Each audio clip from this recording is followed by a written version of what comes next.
Okay, moving on to the startup scene. A lot of you people might not know, even though we are a big company, we do actually work with a lot of startups here at Boliden, especially us that are program managers.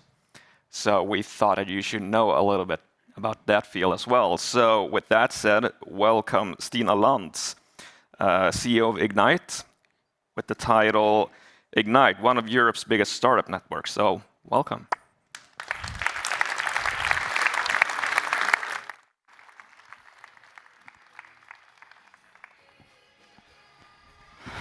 Nice seeing you all, and thank you so much for the invitation. I actually love traveling north because myself, I'm born in Sollefteå, that everyone in Stockholm confuses with Skellefteå, so I basically feel like home. When I came here today, I couldn't imagine that Anders Bergström, former chief of the Swedish Army, actually would start my speech already today.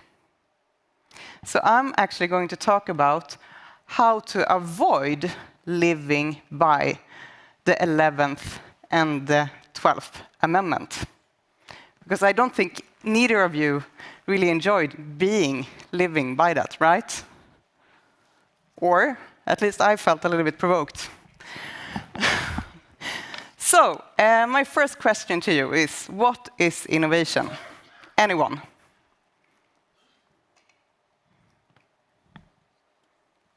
Here we go. Do we have a... Oh, found it. Creating new ways to do things or new products. New ways to create new things or new products. Yes, exactly. That brings more value to the world, to the company, to yourself. It's value creation. That's the aim of innovation. Okay, and you have to do things in a new way to achieve new results and more value creation. So, what is open innovation?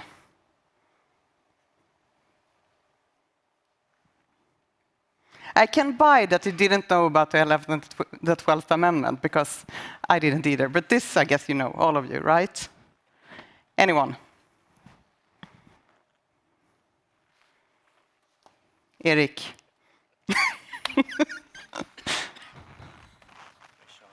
To transparently share challenges, you can collaborate with external companies and R&D. Exactly. Thank you. Oh, I can't talk and play with this at the same time. So, exactly, it's basically the same things, but the difference is that you actually do it with others that is outside your own organization. Can be researchers, can be civil society, can also be what I'm going to talk about today, startups. So, what is a startup? Often when I talk to people about startups, they believe that they are running around in central Stockholm asking investors for money, and that's their sole purpose in life. That is obviously not true, and you know that too. So a startup is basically a very young company. They're often less than 10 years old.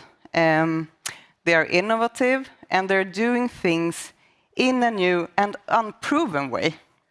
And that's the risky part of it. It's unproven. And they're doing that to achieve better and, again, more value-creating results. And another thing that we see when we look at our startups in Sweden and beyond is that they almost, each and every one of them, are targeting the global challenges. So everything from clean waters, fresh air, nice soil, food that is resilient and durable, to sustainable transporting, electrification, waste handling, logistics, you know, everything should be, of course, more value-creating, but also better for the environment, and for the people, and for the earth, and all of us. But their challenge is that they are so small that you need big companies like you and people within big companies, entrepreneurs, people with a high energy to actually do something new in the company that can support them to do great stuff together with you. Our tagline is, "There's a startup for that." I would say, almost every one of you, I challenge you now, during the mingle afterwards, come to me with any problem that you have, and I can almost guarantee, not personal problems, okay, but job-related problems.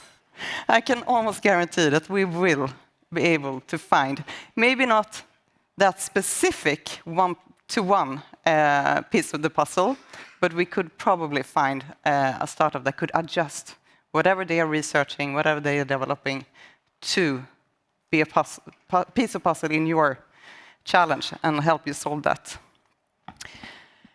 Our mission is exactly this. We help large companies like you to find new innovative companies to do open innovation together with. We're a non-profit. We were established 2017, and we are owned by the full ecosystem. My name is Stina Lantz, and I'm actually not the CEO of Ignite Sweden. Ignite Sweden is a program that we run. I'm the CEO of Swedish Incubators and Science Parks, and we are 63 members from north to south, devoting all our time and effort to support young startups and researchers to build companies on top of their innovations and patents. That's what we do. So that's our network. And I was the one starting Ignite a couple of years back. Today, Ignite consists of 32 partner incubators. As you can see up here, we have Arctic Business, and then in Umeå, it's quite close by. I know that it's quite a long drive, but there we have Uminova Innovation. And of course, Skellefteå Science Park is also one of our very important members. And Boliden is one out of 353 corporates in our community. So you're a quite good company, both in Sweden and also globally. As you can see, this is our brag picture, okay? These are some of the corporates that we've been working with through the last year. And we work in both the private and the public sector. So about 30% of the startups that we support, they meet customers within the public sector, about 70% in the private sector. And the challenges are super varied. And you can also see on this picture that the type of big companies, it's also very, very... That's why I can say that I probably can guarantee you, whatever challenge you have, we can find a startup to solve that. Since we started, we have been working with 1,025 startups. And of course, not every one of them have met a customer. They have met a customer, but every one of them has not resulted in a deal. But meeting a customer, understanding a customer's reality is also a big support for the startups because they need to understand the market. They're often, especially in the youngest phases, they're often researchers. They have been researching at the universities for so many years that they have no clue about what the market looks like or what is happening outside. And by combining your skills and knowledge in brief meetings with these new companies, they understand that they can adapt their technology to fit whatever market challenges you have. And we have been actually active in 14 countries. We have been conducting 111 matchmaking events, and that's like match days, where we gather a lot of corporates and a lot of startups, and they meet in tailored meetings. So everything is very carefully prepared. We have listened to the corporate and the challenges the corporate have, and then we handpick startups, and we prepare the startups on these challenges. And then you have a very, very effective discussion to understand whether you should meet the startup again, or if it was just a very nice meeting and you exchanged some information that was valuable to both of you. We have done this 7,528 times now. So I would say, yes, we might be one of Europe's biggest startup networks, as the But I do know, actually, that we are like the best in Europe in doing this. And that's quite a good feeling in the stomach that you know that, okay, this is routine to us. And last but not least, we have resulted in 610 commercial deals. Now I realize that I have a problem. I don't have a watch here, do I? Hey. There's no clock, so I don't at all know how much time I have left. Sorry. So the mission is backing the startup, but for the corporate side, we also do a lot of stuff.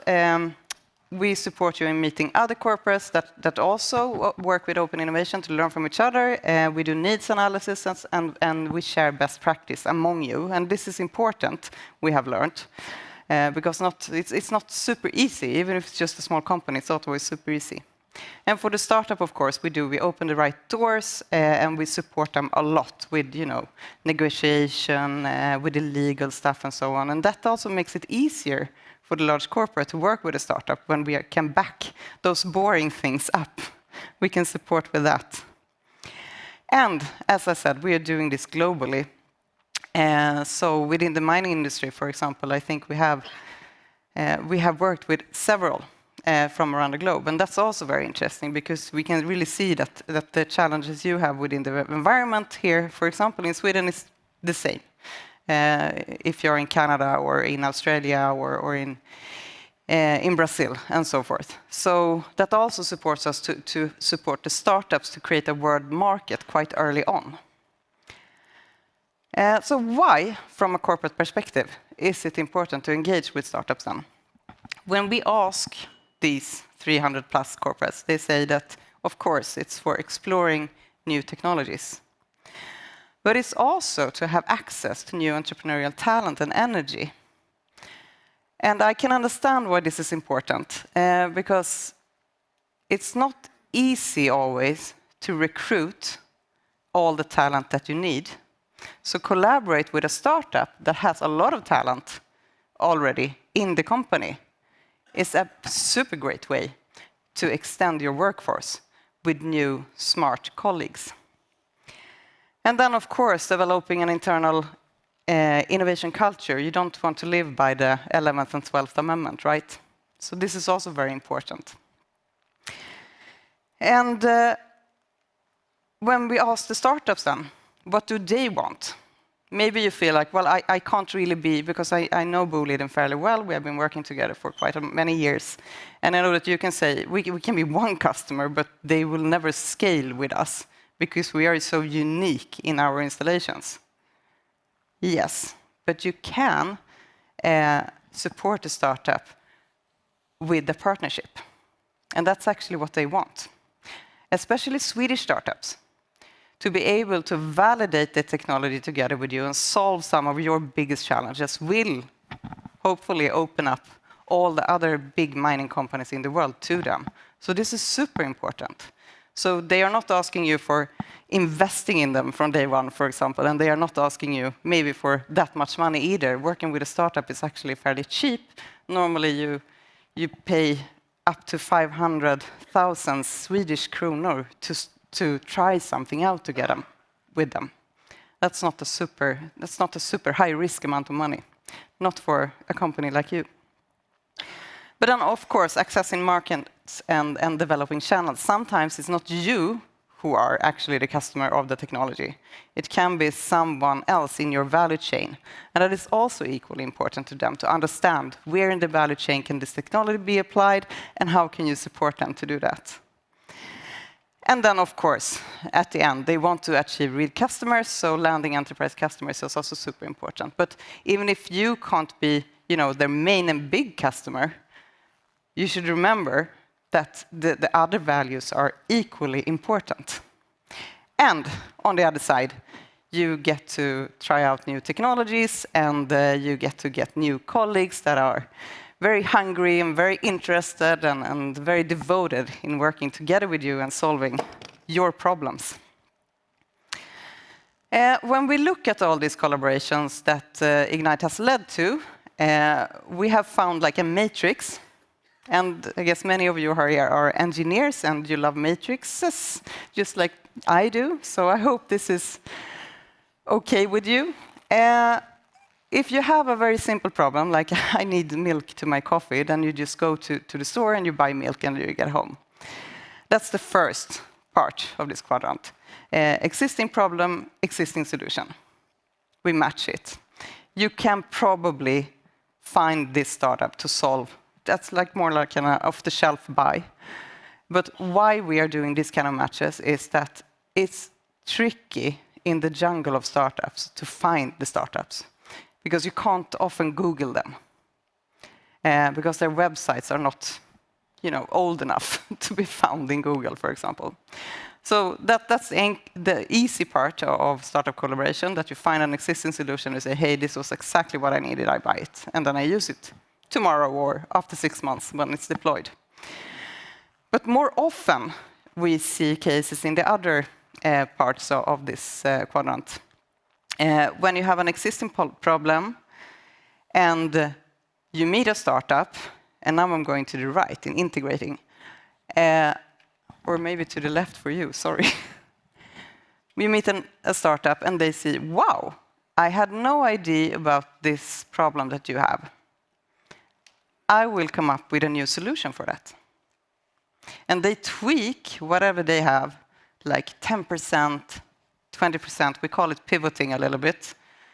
And then suddenly you have something that is right on for what you need, and the startup has learned a lot on the way and found perhaps, preferably, a new market.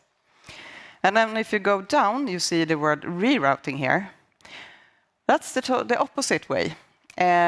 You find a startup and you realize that the technology is mature enough that you didn't have a clue of, and that you can actually address some old, really boring problems that you have, but that you really wanted to solve, but there were no solution. That's the point.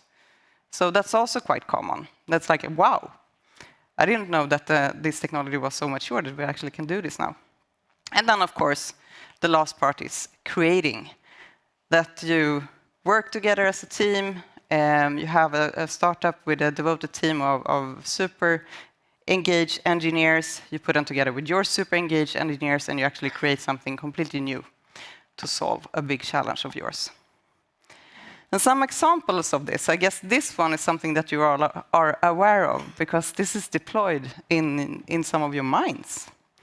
We helped ABB. We have been working with ABB Synelip for many, many years. And this was quite some years ago, and they have told me that, okay, we have a problem. Our robots can't really operate in mines because it's pitch dark. And obviously the robots also need to see, because they have cameras and camera technology in the eyes. And then I knew that we had a very interesting KTH startup that had done something for the gaming industry that allowed gamers to navigate in virtual reality. So I suggested those two to meet, ABB with the gaming startup and the gaming startup with ABB. Do you think any one of them thought it was a good idea to meet? No. They had nothing in common, what they thought. But the result was that ABB used the technology in the robots, so now the robots can operate in mines. And this has been a really long partnership between this startup and ABB. That's quite impressive, I think.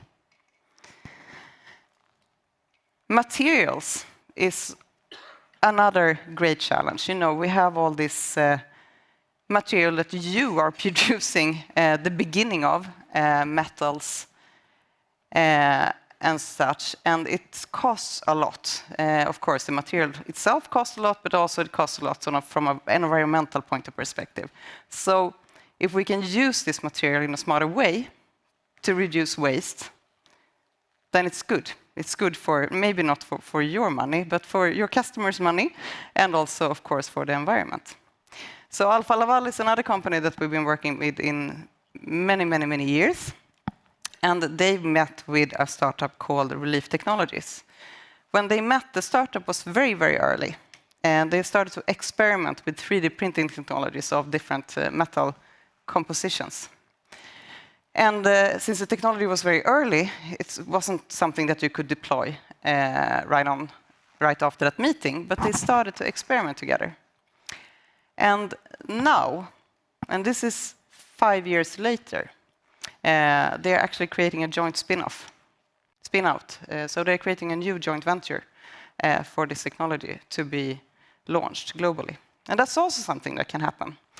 And as a side effect, Alfa Laval have reused their waste in production of spare parts and all of these unique things that they need for all their machinery, customer machinery. And something that I know we have been talking about a lot today is AI. You know that the biggest startup sector in Sweden actually at the moment is AI. That's not maybe surprising, but we have many startups targeting AI. And many of them are really interesting from a quality point of perspective, but it's also quite interesting. I'm thinking about what we heard earlier today about security. Do we really want to have all the solutions produced and send all our data to the US, for example? I'm not really sure. So there are many reasons to look at AI that is developed and contained in Sweden and Europe, of course. So that's probably why many of the Swedish AI startups actually are doing really well. And we see that as a pattern all over Europe, that we want something. We want local AI.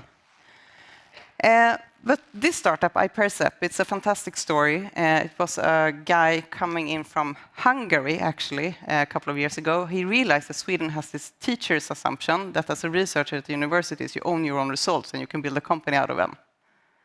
So he chose to come to Sweden because he thought that he had some really interesting result that could probably be a company. So he moved his research to KTH, and then he started a company a couple of years later. And that company is now iPercept. And they are doing really good. And what they do is a health fitness tracker. So just as your smartwatch, but for machinery. And it's retrofitting. It's super easy to deploy. And it can measure movements. It can measure temperatures. It can measure, everything that you would like to understand about this machine. So it can obviously tell you whether this machine is behaving in an odd way and you need to do something about it in advance. They met, for example, Toyota and have a full rollout with them. But they have customers all over Europe by now. So they're really super fast growing company. But I really recommend, you are working a lot with AI. If you haven't tried this iPercept smartwatch for your equipment, try it out. It's very easy to deploy. And last but not least, yourself. We are super happy to be working with you, of course. And we are working a lot with Erik Ronne, and we have also been working with your AI department a little bit. So AI and environmental issues, that has been the main focuses. And this is about experimenting, this slide. You remember the 4 field. So this is really, could we possibly create something new? And this is a startup called Self-Ion. They're producing a membrane for batteries, 100% based out of cellulose. So rest produce and from the forestry industry.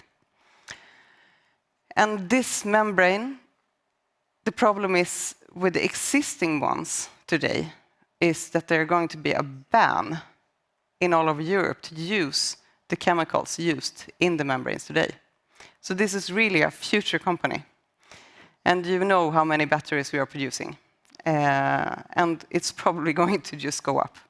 So what you have experimented with is the idea if you could create a super membrane, a super capacitor.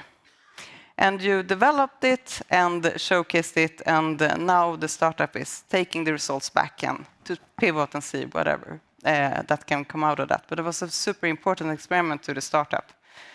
So what I'm saying is that it's not always needed that is going to be the super big deal for the startup, but having this really important market interaction and experiment together with you and try out their unproven technologies to see and learn from you, together with you. That's really what they need. And that's what Sweden need if we should build a new generation of highly innovative companies here. So, to end with, I have 7 recommendations if you want to engage with startups. And one of the first one is that you need to do this often. It's like, any sport. If you don't do it often, you will not be good at it. So you really need to do it quite often. And small experiments, preferable. You don't have to think that it's going to be a super big project. We're talking 2-3 months maximum. That's also the speed that startups are in. And of course, you should try things that are really important to you. So things that are in your strategy, that's also super important. Don't do things that are not important, because then you will never have the time to engage in it. And if it turns out good, then you're also a superhero for the company, that you solved something that really needs to be solved. And of course, having the right decision makers, so be many when you meet the startup. That's also a very important recommendation from us, that you gather all the stakeholders so that you can quickly take a decision. Okay, wow, this is interesting to try, and this is not interesting to try. And it's also preferable for the rollout. If you succeed, and you're the only one that have been working with this, then you have to convince all the colleagues that this is a very good idea too. But if you bring the colleagues on board already from day one, that rollout phase will go much smoother. And of course, joint dialogues around risk. And we talked a little bit about risk before. I mean, risking 100,000 SEK and maybe 40 hours. That's not a high risk, right? So assess real risk. And probably the data that you're going to give away to an AI startup is not the most crucial data that you have. It will not leak any financial information or so. So also be very... be generous when you assess the risk and look at the real risk, not the biased risk. And of course, trust.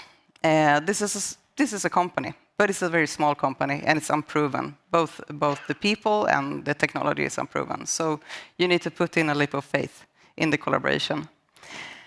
And then, last but not least, be startup friendly. And that, I think, Erik and other of your colleagues already have solved, that you can write a contract, easy contract with the startups. Don't give them this book of contract, because they will need to hire a lawyer for 500,000 just to understand it. So be smooth and be startup friendly. And then you're good to go. Thank you so much.